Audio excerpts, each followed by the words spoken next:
ओम श्री गणेशाय नमः। ओम नमो भगवते वासुदेवाय। हरे कृष्णा कृष्ण कृष्णा हरे हरे, हरे राम राम राम हरे हरे। तव्हां सभिनी हरि भक्तन के नमस्ते। प्यारा भक्तों, ही कथा पाण गुरु कृपा से हासिल करे रहा आयूं।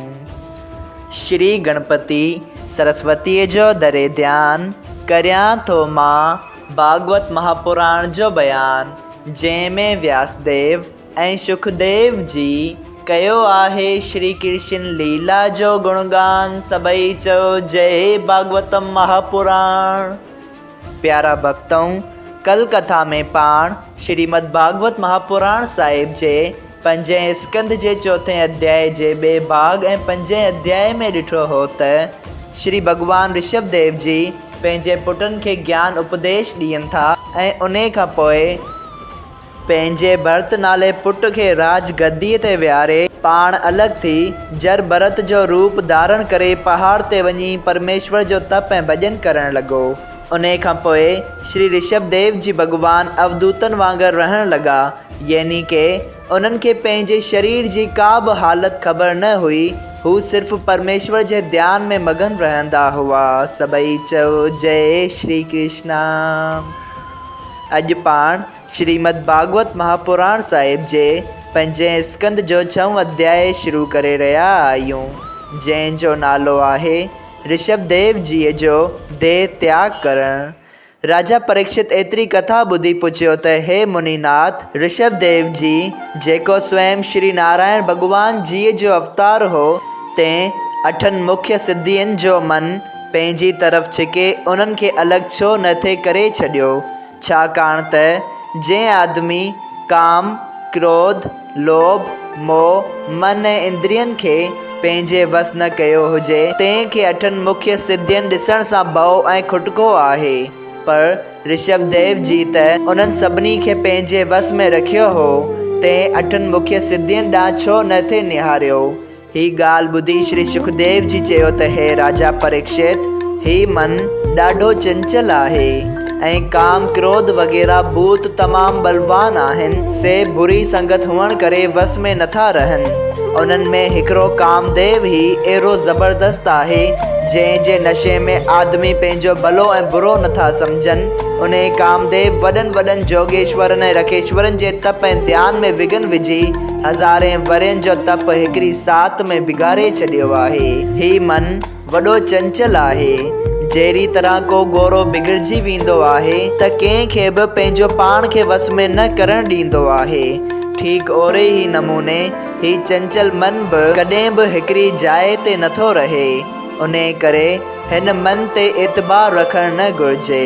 जीअं का बुरी औरत पंहिंजे मुड़ुस खे ठगे ॿिए मर्द वटि वेंदी आहे, तीअं मन 8 सिद्धियुनि जे संग पाइण सां बि चेतन रही बुरनि कर्मनि करण जूं इच्छाऊं कंदो आहे। उन वीचार करे उन्हनि जी तरफ़ ऋषभ देव जी न ॾिठो, जंहिं करे कामदेव खे रोकणो न पवे। जर भरत रूप रहण ऐं सत शास्त्र मूजिब धर्म रखण ऐं खोटा कर्म करण जो कुझु बि कमु नथो रहे। उन करे घणनि ही आदमियुनि भगवान ऋषभ देव जी जा चलन ॾिसी स्नान करण ऐं वेद पढ़ण छॾे ॾिना। जंहिं वक़्त खां इहो सवाल ऐं सरावगीअ जो मतो जंहिं में आयल माण्हू वेद ऐं शास्त्र खे नथा मञीनि, दुनिया में पखिड़िजी वियो ऐं जेके जीन धर्म सॾाईंदा, सो ऋषभ देव जी बाहि लॻण सां जली उन उमिरि में परम धाम ॾांहुं हलिया विया। सभई चयो जय श्री कृष्णा। अध्याय 7 ऋषभ देव जी जे पुट भरत जो राजा थियण।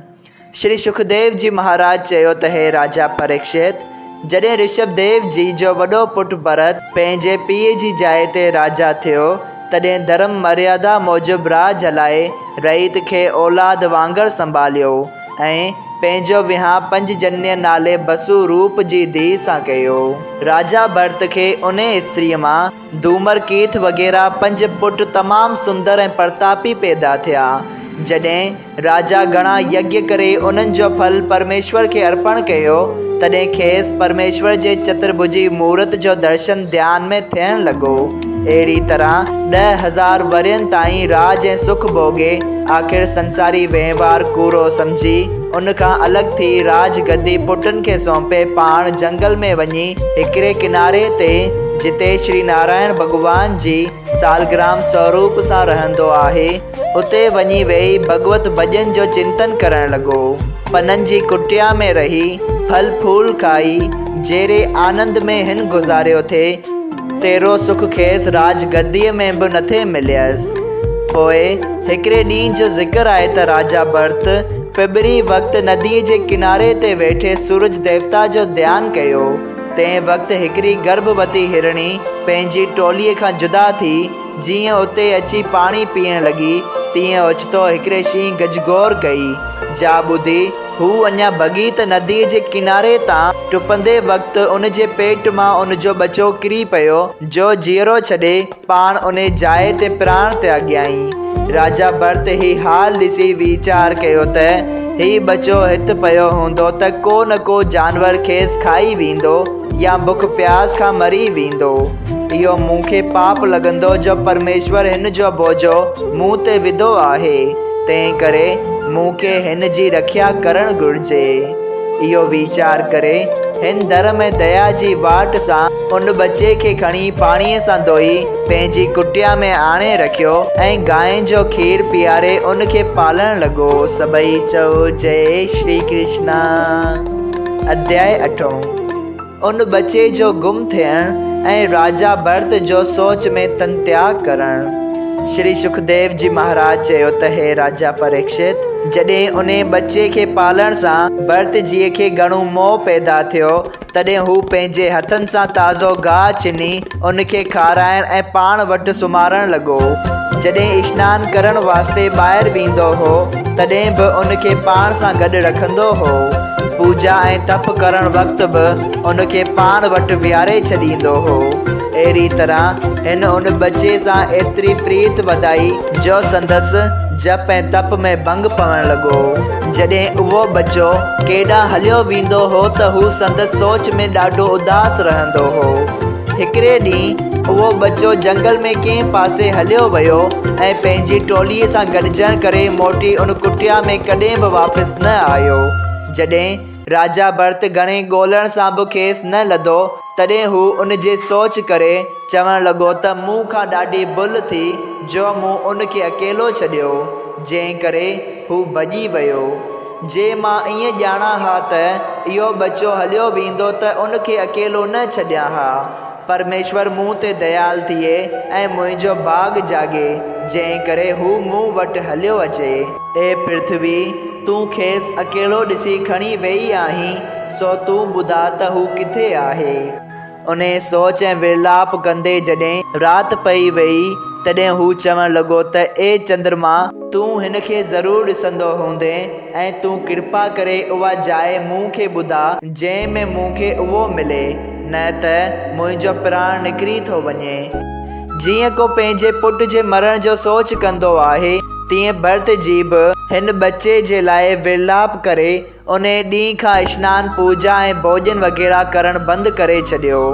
आख़िर उन सोच में पंहिंजो तन त्याॻियईं, जंहिं करे हिन खे तन छॾण बाद हिरण जो जनमु मिलियो। सभई चयो जय श्री कृष्णा।